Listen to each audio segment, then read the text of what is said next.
이슈입니다. 울산시와 낙동강유역 환경청, 지역 민간기업체 등이 손을 맞잡고 울산의 대기질 개선에 적극적으로 나섭니다.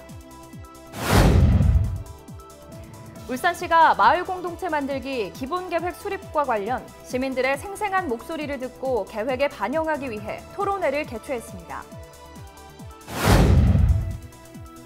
지난 10월 25일과 26일 이틀간 제15회 전국 자원봉사센터 대회가 울산에서 열렸습니다. 시민들의 골치 아픈 민원을 깔끔하게 해결해주는 울산광역시 시민신문고위원회를 인터뷰 이수다에서 만나봅니다.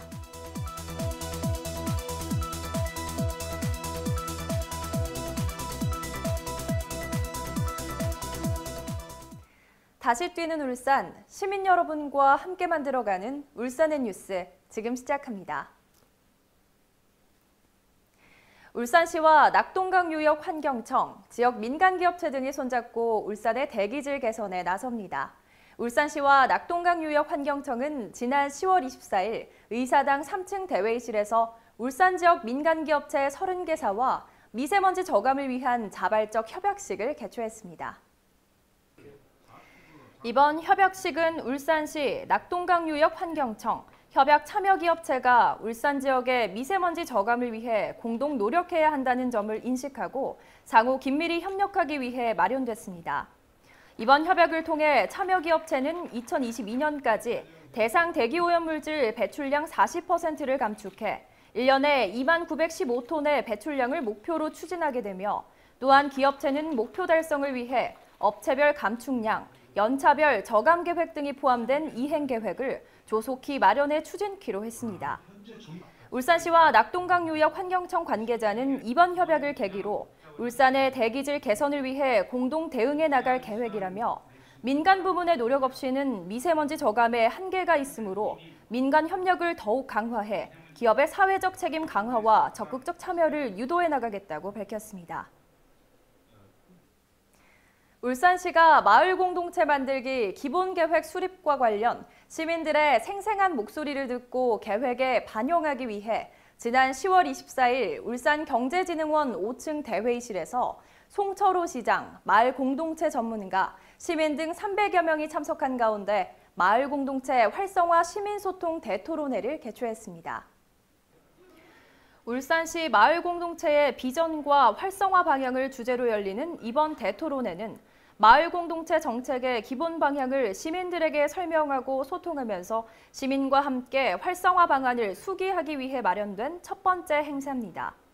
이번 토론회에서 변강훈 부산시 도시재생지원센터장은 시민이 행복한 마을 공동체를, 김영숙 대구마을공동체 지원센터장은 지방 대도시 마을 공동체에 나아갈 방향을, 울산발전연구원 권태목 박사는 울산형 마을 공동체 활성화 기본 방향에 대해 각각 주제 발표를 했습니다.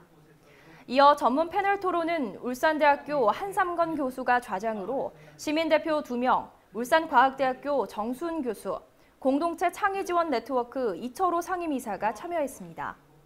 한편 울산시 마을 공동체 만들기 기본계획은 2019년부터 2023년까지 5년의 기간으로 하는 종합계획으로 울산발전연구원이 지난 3월에 착수, 오는 11월에 완료될 예정입니다.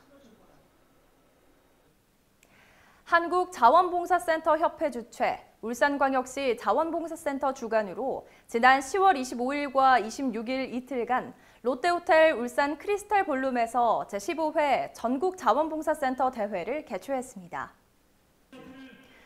이번 대회는 세상을 잇는 자원봉사, 행동하는 관리자를 주제로 개회식 및 유공자 표창, 특강 이그나이트, 화합과 연대의 시간, 전국 자원봉사 공동행동 액션 플랜 워크숍, 울산 문화탐방 등으로 진행됐습니다.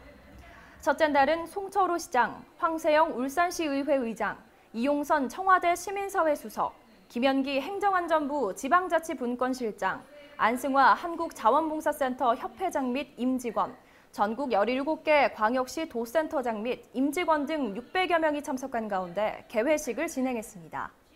이어 둘째 날에는 참가자 문화탐방의 시간으로 산업과 문화가 조화롭게 공존하는 도시 울산을 둘러보는 시간을 가졌습니다. 한편 전국 자원봉사센터 대회는 전국 246개 자원봉사센터, 1,600여 명 자원봉사센터 관리자들 간 네트워크 및 자원봉사센터 위상 강화를 목적으로 매년 개최되며 올해는 15회째로 울산에서 개최하게 됐습니다.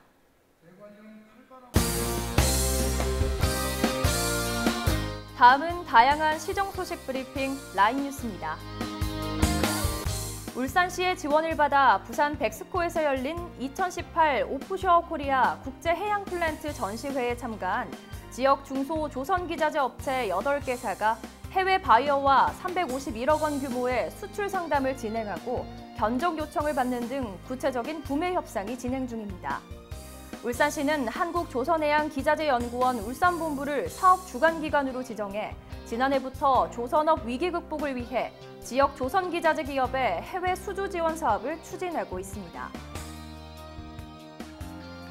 울산 출신 충숙공 이해 선생을 기리기 위해 명명된 옥동 농소 구간의 광역 도로명 2회로가 울주군까지 연장됩니다. 울산시는 지난 10월 17일에 열린 행정안전부 중앙도로명주소위원회 심의에서 국도 7호선 우회도로 개설 구간인 울산 북구, 부산 기장군 간의 도로 구간에 대한 도로명 제정안에 대한 심의 결과 울산광역시를 지나는 전 구간인 30.03km를 지난해 4월 울산광역시 도로명 주소위원회에서 의결돼 부시된 2회로로 연장키로 결정했습니다. 송철호 시장이 외자유치 전략 프로젝트 유치를 통한 지역경제 활성화와 부유식 해상폭력산업 활성화 방안 모색 등 미래산업 육성을 위한 글로벌 울산 세일즈 마케팅에 나섭니다. 울산시는 10월 28일부터 11월 4일까지 6박 8일간 독일 프랑크푸르트, 브레머하펜, 영국 런던, 스코틀랜드 에버딘, 일본 도쿄 등의 송철호 시장을 단장으로 한 2018 하반기 해외 투자 유치단을 파견한다고 밝혔습니다. 시민의 궁금증을 해소해주고 정보를 알려주는 울산 시민의 내비게이션, 해울의 콜센터를 기억하시나요? 시정 전반의 상담뿐 아니라 시민의 궁금증까지 해결하는 안내자 역할을 톡톡히 하고 있는데요. 이어 울산에 시민들의 고민을 해결해주는 기관이 생겼다는 사실 알고 계신가요? 골치 아픈 민원을 깔끔하게 해결해주는 울산광역시 시민신문고위원회를 인터뷰 이수다에서 만나보시죠. 1401년 조선시대 태종 1년에 백성들의 억울한 일을 직접 듣기 위해 대궐박 물루 위에 달았던 북 바로 신문고입니다. 신문고를 통해 조선시대의 백성들은 자신의 억울함을 전할 수 있었는데요. 여기 바로 이곳 울산에도 시민들을 위한 신문고가 생겨났습니다. 바로 시민의 권익 보호와 처리하기 어려운 고충 문제를 직접 해결해주기 위한 울산광역시 시민신문고위원회가 그 주인공입니다. 여기는 우리 시민들이 억울한 일을 당했거나 또 그 어려운 일이 있을 때, 다시 말씀드리면 고충이 있을 때 그 고충을 해결해주는 기관입니다. 특히 이 기관은 우리 시장님이 공약으로 제1호로 공약으로 세우셔서 특히 취임하실 때 결제 1호로 승인하신 그런 사항이기 때문에 시에서도 상당한 관심을 가지고 있는 기구입니다. 민선 7기 송철호 시장 취임 이후 첫 결제로 진행된 울산광역시 시민신문고위원회 설치. 시민들의 소리에 얼른 귀 기울이고 싶었던 울산시는 발빠르게 움직여 지난 9월 10일 드디어 출범하게 되었습니다. 시민신문고위원회는 시민이나 기업의 권리와 이익에 해를 끼치는 고충을 제3의 입장에서 공정성과 독립성을 갖춰 해결하는 합의제 행정기관입니다. 위원장을 포함해 공무원과 외부 전문가 등 5명으로 구성돼 열심히 시민들의 고충을 해결해 나간다고 하는데요. 일단은 고충 민원을 제기하시면은 우선은 우리 신문고 담당이 어떤 위원한테 배당하는 것이 맞는지, 다시 말씀드리면 위원들은 이제 행정 분야별로 약간 나누어서 고충을 전담하고 있습니다. 그래서 일단 고충 민원이 제기되면은 그 위원에게 배당을 하고 그 위원은 필요하다면은 그 관련 기관에 자료를 요구하고 그 자료를 검토한 후에 또 그 현주조사도 거쳐서 최종적으로 그 고충 민원이 그 우리가 받아들일 수 있는, 다시 말씀드리면 그 관련 기관에게 시정 공고를 할 수 있는지 여부를 확인한 다음에 필요하다면 시정 공고나 의견 표명을 하곤 합니다. 여기서 잠깐 고충 민원의 대상이 정확히 무엇인지 알고 계신가요? 먼저 행정기관 등에서 소극적인 처분과 불합리한 제도로 인해 시민의 권리를 침해하거나 불편이나 부담을 주는 모든 사항에 관한 민원이 모두 고충 민원의 대상이 됩니다. 그렇기 때문에 시민신문고위원회는 충분한 조사를 통해 민원을 처리할 수 있는 기관을 바로 연결해주거나 직접 해결하는 역할을 하고 있습니다.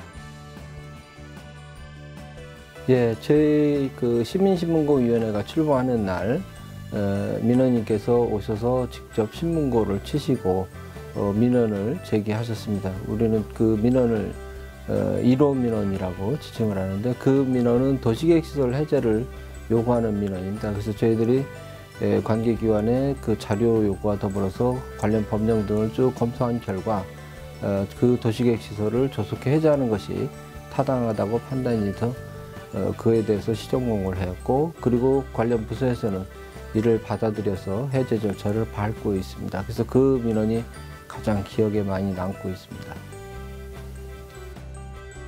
시민신문고위원회가 설치되기 전 울산에서는 해마다 200에서 250여 건의 각종 시민고충 민원이 해우리 콜센터로 접수되고 있었는데요. 갈수록 많아지고 다양해지는 시민들의 기대 욕구에 부응하기 위해 시민신문고위원회가 탄생하게 되었습니다.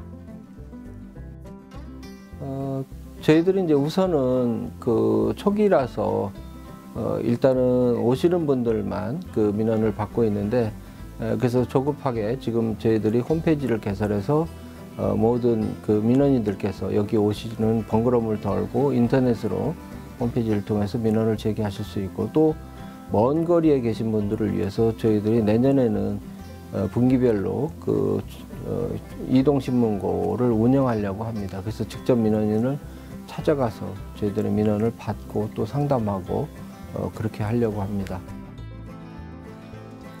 시민신문고위원회는 고충민원 조사 및 처리 외에도 시민감사 청구에 따른 감사를 비롯해 불합리한 행정제도 개선, 청렴 계약에 관한 감시 및 평가 등의 기능을 수행할 예정이라고 하는데요. 시민신문고위원회는 울산 시민의 어떠한 고충이라도 신속히 해결할 수 있도록 최선을 다하고 있습니다. 혹시 해결되지 않는 심각한 문제가 있으신가요? 그렇다면 지금 바로 울산광역시 시민신문고위원회를 찾아오세요.